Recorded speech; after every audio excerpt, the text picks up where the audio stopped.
Hello, everyone. Welcome back to Politics Relax podcast. We're joined now with Max Fosh. He has over 30 million views on his channel and 400,000 subscribers. And he is also running for London Mayor. So, first of all, welcome and thank you for coming on. Thanks very much for having me, Felix. Yeah, I am indeed running for mayor. That's a weird sentence. I didn't think you were going to be saying even 3 or 4 weeks ago, but I guess that's how fast it moves in social media. But here we are. Yeah. So, of course, we're a podcast focused on young people and their kind of political views. So, why should young people vote for you in the mayoral election? The short answer is they shouldn't. They shouldn't vote for me at all. It would be a very irresponsible thing to do. Actually, I wouldn't say that, but I would like to say that every young person should be looking at each party and what their each manifesto is and picking on merit, because London election is a very serious thing. It affects 8 million people, and so I am not telling my audience, or I'm not telling any young person to blindly vote for me. I don't think that's a particularly conducive or helpful thing to say. What I am saying is that look at all the manifestos, and although I am trying to beat Lawrence Fox, I'm trying to get more votes than Lawrence Fox, a fellow posh boy who's also got no experience in politics. I would say, like, young people, the voting turnout from young people in this country is very, very low. If we looked at the last general election in 2019, I think it was about 48% of 18 to 25-year-olds voted in the general election, whereas we look at Germany and it's up in the high 60%. So there's a disparaging there between, for some reason, I'm not sure, I don't have the answers to this, but young people, for example, don't quite have that desire to go to the polls. And that's a problem. In my opinion, I think that it doesn't matter who you're voting for. I think just exercise your democratic right. So, and I thought, look, this is a perfect opportunity to kind of get young people involved in the game and learn a little bit more about it. It's very easy for the old generation to sit there and be like, guys, you should learn to vote. It's very important. So if I can make a series, or I can make some content that will, I mean, I can run for mayor, which for my own ego is a quite cool thing to say, but also to get more young people to vote, then it's a win-win. Yeah, I mean, like you hit on a really interesting point there about like young people not really engaging at all. And even if you're running as a bit of a piss take, like it's not like a serious run, it's still getting people out to the polls and voting, and you're telling people to look at other manifestos. So it's still engaging people to actually get them in like politics and into voting. Yeah, So I mean, like hopefully really, that is the hopefully that is the desired effect. And some people may be saying, "Oh, I don't, you might be taking the piss, and you're running as a joke candidate." And to a certain extent, like, look, Britain has got a really strong tradition of alternative candidates stretching back for hundreds of years. I mean, it wasn't long ago the monster raving loony party was suggesting that we carpeted the M1, which I think is a brilliant manifesto point. But it shows that this isn't something that's particularly new, and is almost a celebration of the democratic system that we have in this country. yeah. Yeah, brilliant. I love that after every mayoral video you've done so far, you've said make sure to look at all the manifestos first and make your informed decision. And that's exactly what you should be doing. And the main question is, how well do you project Max Fosh to do in the mayoral elections 2021? Will you gain the 5% threshold to get your deposit back? That's what we all want to know. The first question is no. I'm not going to be getting that deposit back. No way. Like, I understand. Like, I think I need about 160,000 votes for that to be the case. And if we just look at my audience, for example, I think of my 400,000 subscribers, my demographic tells me that 10% are London based. So that's 40,000, of which 50% of them won't be eligible to vote. So I don't think I'm going to get anywhere near that threshold, but that's absolutely fine, and that's something that I knew going in here. What is interesting, I'm been looking at the bookies, because obviously the betting companies are keep a close eye, and I'm currently the fourth favorite, which is absolutely crazy. I'm according to Bet365, it goes Sadiq Khan, Brian Rose, who's an independent, Sean Bailey, a Conservative candidate, and then me, Nico Milana, both joint fourth favorite. So it, and also, if we look at the YouTube followings of all of the main political parties, I've got a bigger YouTube following than all the main political parties put together.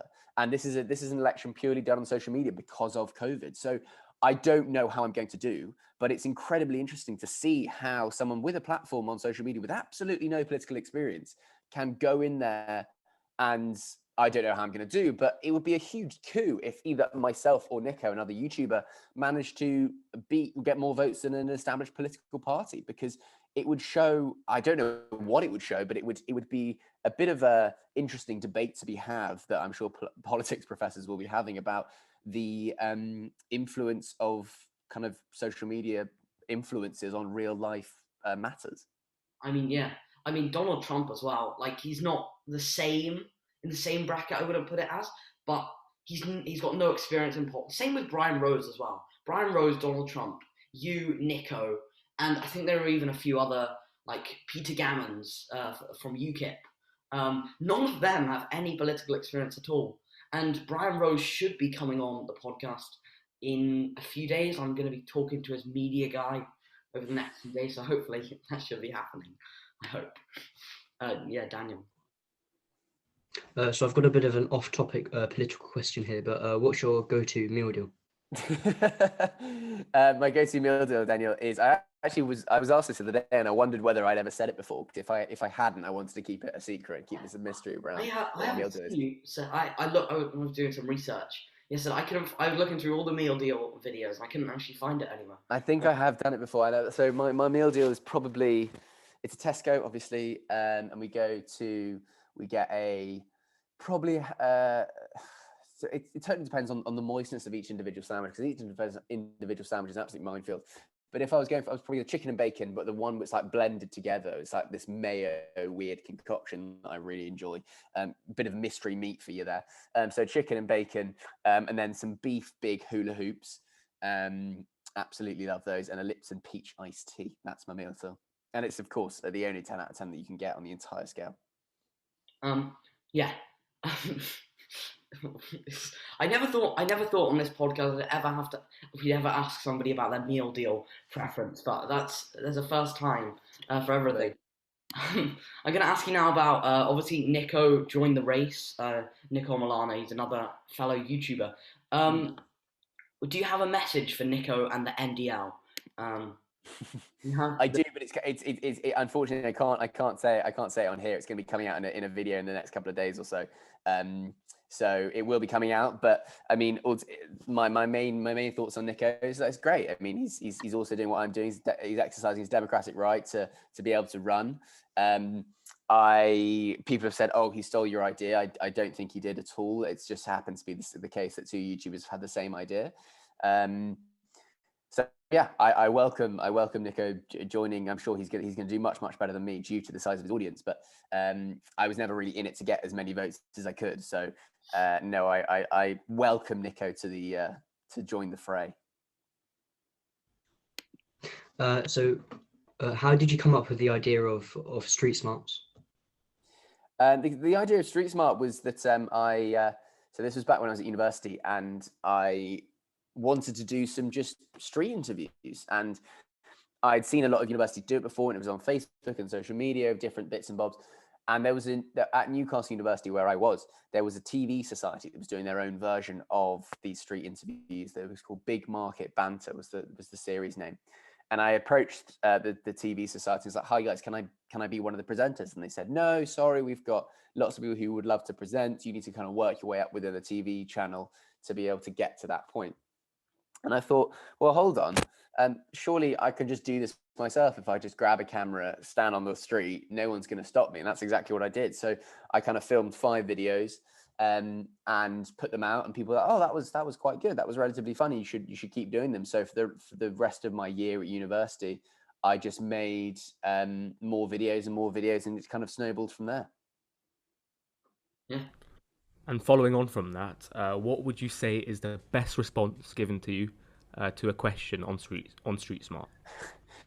I was interviewing a guy. He was actually a friend. He was a friend of mine, and he was on a night out. And I asked him the question, which countries make up the United Kingdom? And he said England, Ireland, Scotland, Wales, and Jamaica. And just the fact that it just came completely out of left field. Like he was going, I thought, right, okay, I'm not going to be able to use this because he's got on the right. Like, oh, this is great, whatever. Let's wrap this interview up. And then he just came out with Jamaica just completely randomly, and it just hit me for six. I had absolutely no idea it was coming, and so I absolutely loved it. And I've clicked it, and it's been shared. I put it on TikTok quite a lot and different bits. But honestly, it was, for me, like in terms of the funniest response, it probably wasn't. But for me, just the total, like how unexpected it was, I absolutely loved it. I mean, in the past, you've talked at length about Lawrence Fox, and you went to the same school as him, if I'm right. I hope I am. And so, are you a fan of his music? And are you worried about aging due to his very public midlife crisis? I'm a big fan of his music. I've said he is the songwriter of a generation. I mean, "Go Hard or Go Hungry" is a song that really echoes amongst a lot of people.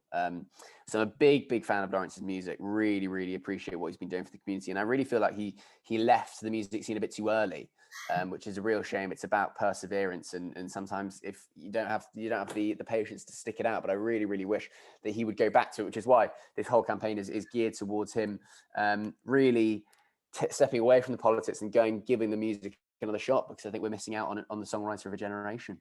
Yeah, you know Cameron. He comes on sometimes as well. So he actually likes Lawrence's music. Not ironically, he actually likes it. I cannot believe Cameron's a man of good taste. Yeah. Well, Max, would you say that in the future you see yourself involved in politics in some way? No, this is very much my one and only political. This is my one and only dive into the political world, and I'd like to run for mayor, and then after that we'll see where. I mean, hey, never say never, but I do not foresee myself going into politics anytime soon after this candidacy, unless I actually win the election, which fortunately is very unlikely. Oh, that's a shame. I just see yourself as an MP sitting in the House of Commons. I'd much rather be running around making silly videos, if I'm honest, Rajan. Maybe, would you say you're too young? Maybe in a few years, in your senior years? No, not at all. I don't think anyone's too young to get into politics and get involved in Parliament. I mean, there are a lot of brilliant MPs who are very young, and they serve and stand up for a demographic of people that might not get a lot of representation in Parliament. So no, I think you're never too young to. Obviously, legally you are too young, but when you hit 18, I think anyone can get into politics and really get going. So I watched your last video on the cars right next to Lawrence bus. Sorry. So how did you find out that Lawrence's bus was going to be there when you filmed your video? So I was sent a press release by a journalist who I've been speaking to a little bit about my mayoral run. And he just sent it to me, and just with literally just the caption, "You didn't get this from me. Do with it what you will." And I had an opportunity, and I honestly had about 24 hours to execute. It really was a quick turnaround, and I just went for it. It was one of those moments where I kind of sat there and thought, "Look, no, I really need to kind of make the most out of this," and luckily I did.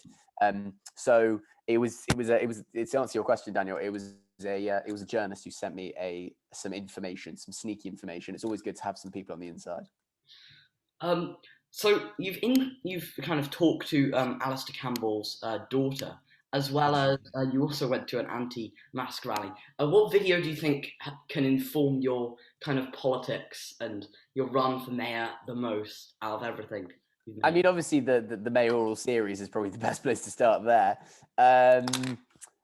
But I don't know, because I've never been stuck into politics in any of my videos. None of the videos that I've made have been political in any way, shape, or form, and I like that, and I want to keep it that way. Hopefully, those videos will give you a better indication of what my personality is like and who I'm like as a person. But in terms of, if you want to know exactly what my politics are, watch the mayoral series. That will give you the best idea and indication. Yeah. What would you say is a personal highlight for you on YouTube? It can be anything. Oh, that's a really good question, Rajan. I think going and recording in with the Happy Hour podcast with Jack Mate and the Happy Hour podcast, that was definitely a big highlight, because that was a podcast I've been watching for a long time. And just to be in that in that studio and to be in that room with the cameras and having an episode with the guys was something that was really, really appreciated. And I actually went back and did another one, just to not about me, but just a kind of a separate one about kind of urban myths. So going on the Happy Hour podcast is definitely up there.